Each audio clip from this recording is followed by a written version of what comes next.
ചാലക്കുടിയിലെ സാഹചര്യം ഗൌരവമായി കാണണമെന്ന് മന്ത്രി കെ രാജൻ. എന്നാൽ പരിഭ്രാന്തരാകേണ്ട കാര്യമില്ല. ക്യാമ്പുകളിൽ നിന്ന് പുറത്തിറങ്ങരുത്. 2018 സമാനമായി വെള്ളം കയറിയിട്ടില്ല. സംസ്ഥാനത്തെ ഡാമുകളിൽ അപകടകരമായ സ്ഥിതി ഇല്ല. മുല്ലപ്പെരിയാറിൽ തമിഴ്നാടുമായി നിരന്തരം ആശയവിനിമയം നടത്തുന്നുണ്ടെന്നും മന്ത്രി പറഞ്ഞു. കാലവർഷം സംസ്ഥാനത്ത് വലിയ നാശം വിതയ്ക്കുമ്പോൾ റവന്യൂ മന്ത്രി നമുക്കൊപ്പമുണ്ട്. പ്രധാനമായും ചാലക്കുടി പുഴയിലെ ജലനിരപ്പ് ഉയരുന്നതിനെ പറ്റിയാണ് ആശങ്ക വരുന്നത്. നിലവിൽ സ്ഥിതിഗതികൾ എങ്ങനെയുണ്ട്? ജനങ്ങൾ വലിയ ആശങ്കയിലേക്ക് മാറേണ്ട ആവശ്യമുണ്ട്. ആളുകൾ പാനിക്കാകേണ്ട കാര്യമില്ല. കാരണം വളരെ സജ്ജമായി സർക്കാരും സംവിധാനങ്ങളും നിലനിൽക്കുകയാണ്. പക്ഷേ വളരെ സിമ്പിളായി കാര്യങ്ങൾ എടുക്കരുത്. ഇപ്പോൾ നമ്മുടെ വാണിംഗ് ലെവൽ കവർ ചെയ്തു. 7.1 മീറ്റർ എന്ന ചാലക്കുടി പുഴയുടെ വാണിംഗ് ലെവൽ ക്രോസ് ചെയ്യുന്ന സ്ഥിതി ഉണ്ടായി. 8.1 മീറ്ററാണ് യഥാർത്ഥത്തിൽ അപകടാവസ്ഥ ഉണ്ടാകുന്നത്. അപ്പോൾ ഇടയിലുള്ള ദൂരം വളരെ കുറവാണ്. ഇപ്പോൾ 37,980 ക്യൂസെക്സ് വെള്ളം പെരിങ്ങൽ കുത്തിൽ നിന്ന് നമുക്ക് തുടർച്ചയായി കടന്നു വരുന്നുണ്ട്. ഇന്നലെ പെയ്തതുപോലെ രാത്രി മഴ കൂടി വന്നാൽ ചെറിയ പ്രയാസങ്ങളുണ്ടാകും. ഇപ്പോൾ നമുക്കുണ്ടാകുന്നൊരു മെച്ചം കടൽ വെള്ളം എടുക്കുന്നുണ്ട് എന്നുള്ളതുകൊണ്ട് പുഴയിൽ ഒഴുക്ക് തടസ്സപ്പെട്ടില്ല. നേരത്തെ ജനപ്രതിനിധികളെല്ലാം ഇടപെട്ടുകൊണ്ട് പുഴയിൽ തടസ്സമില്ലാതെ ഒരു ശ്രദ്ധ നേരത്തെ മുതലുണ്ടായതുകൊണ്ട് വെള്ളം തടഞ്ഞു നിന്ന് പല വഴികളിലേക്ക് കയറിപ്പോകാതെ തുടർച്ചയായി ഒഴുകി സമുദ്രത്തിലേക്ക് പോകാനുള്ള സംവിധാനം ഉണ്ടായതുകൊണ്ടാണ് നാം വിചാരിച്ചതുപോലെ പ്രശ്നങ്ങളില്ലാതിരുന്നത്. അപ്പം അതുകൊണ്ട് വളരെ ശ്രദ്ധയോടുകൂടി ആളുകൾ നിൽക്കണം. ഒരു കാരണവശാലും പുറത്തേക്ക് പോകരുത്. അനാവശ്യമായിട്ടുള്ള പ്രശ്നങ്ങളിൽ ക്യാമ്പുകളിൽ നിന്ന് പുറത്തിറങ്ങരുത്. ഇതൊക്കെയുമായി ബന്ധപ്പെട്ട കാര്യങ്ങളാണ് ഈ ഘട്ടത്തിൽ ശ്രദ്ധിക്കാനുള്ള ഏറ്റവും പ്രധാനപ്പെട്ട കാര്യം. ഈ 2018 മഹാപ്രളയത്തിന്റെ ഒരു പശ്ചാത്തലം, ആ മുൻപരിചയത്തിൽ തന്നെയാണോ ഈ ക്രമീകരണങ്ങൾ? ആളുകൾ പറയുന്നുണ്ട് അത്രയും ഒന്നും വെള്ളം എത്തുന്നില്ലല്ലോ, പിന്നെ എന്തിനാണ് ഇത്ര വലിയ ജാഗ്രത എന്ന് ചോദിക്കുമ്പോൾ ആ ഒരു അനുഭവ പരിചയത്തിന്റെ പശ്ചാത്തലത്തിലാണോ? ഈ 2018 പ്രളയത്തിന് തുല്യമായ വെള്ളം ഒഴുകി വന്നിട്ടില്ല. അങ്ങനെ ഒരു അഭിപ്രായം നമുക്ക് ആർക്കുമില്ല. 2018 ഇടക്കാലത്ത് നമുക്കിടയിലുണ്ടായ ഏറ്റവും ഭീകരതയുടെ ഒരു മോഡൽ.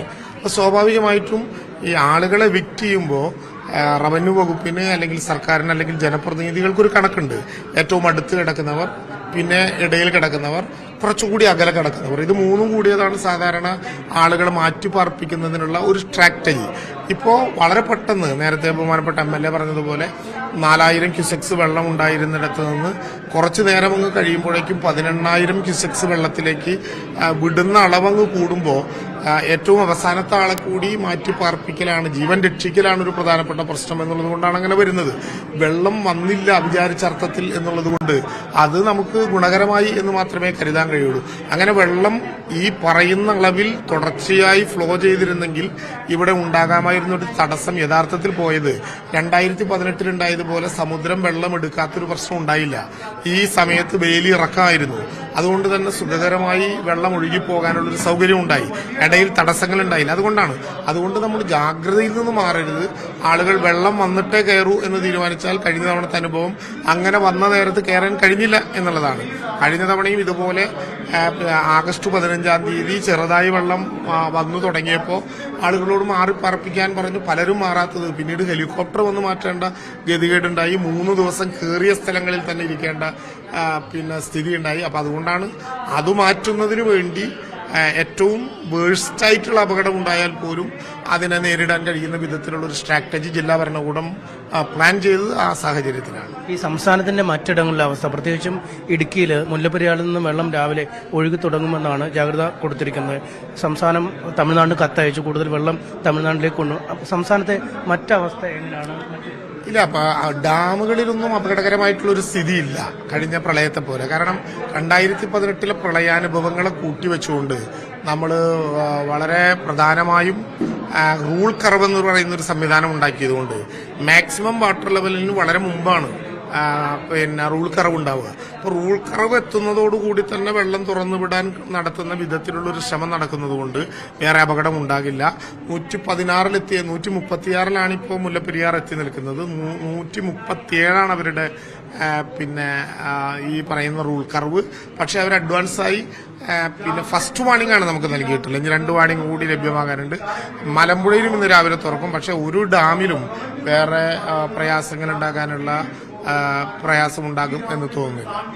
സ്ഥിതിഗതികൾ അവിടെയും നിയന്ത്രണ വിധേയമാണ്. വളരെ നോമിനലായിട്ടുള്ള വെള്ളം മാത്രമേ വരുള്ളൂ വണ്ടിപ്പെരിയാറിലേക്ക് മറ്റുമൊക്കെ, അല്ലേ? അല്ല, അങ്ങനെയാണ് നമ്മളിപ്പോൾ പ്രതീക്ഷിക്കുന്നത്. കാരണം രാവിലെ 10 മണിയോടുകൂടി തുറക്കും എന്നാണ് അവരുടെ നിർദ്ദേശം ലഭിച്ചിട്ടുള്ളത്. ഞങ്ങൾ ഈ സമയത്ത് തന്നെ ജലവിഭവ വകുപ്പ് മന്ത്രിയും ഞാനും വാഴൂർ സോമൻ MLA-യും ജില്ലാ കളക്ടറും എല്ലാ ഡിപ്പാർട്ട്മെന്റുകളുടെയും പ്രതിനിധികളും കൂടി ചേർന്ന് അടിയന്തരമായ യോഗം ചേർന്ന് നാളെ മുതൽ ആവിഷ്കരിക്കേണ്ട സ്ട്രാറ്റജികളുടെ പൊതു പാറ്റേൺ ഉണ്ടാക്കിയിട്ടുണ്ട്. അപകടം ഒന്നും ഉണ്ടാകും എന്നിപ്പോഴത്തെ സാഹചര്യത്തിൽ പ്രതീക്ഷിക്കേണ്ടതില്ല. എങ്കിലും ആളുകൾ ജാഗ്രതയോടെ നിലയുറപ്പിക്കാനുള്ള തയ്യാറെടുപ്പ് വേണം എന്നാണ് അഭ്യർത്ഥിക്കാനുള്ളത്. എന്തായാലും ജാഗ്രത വേണം, ആശങ്ക വേണ്ട എന്ന് തന്നെയാണ് റവന്യൂ മന്ത്രി പറയുന്നത്. മുല്ലപ്പെരിയാർ അടക്കം തുറക്കാനിരിക്കുന്നു, ചാലക്കുടി പുഴയിലെ ജലനിരപ്പ് ഉയരാനിരിക്കുന്നു. പക്ഷേ ഇതിലൊന്നും ആശങ്ക വേണ്ട എന്ന് തന്നെയാണ് അദ്ദേഹം വ്യക്തമാക്കുന്നത്.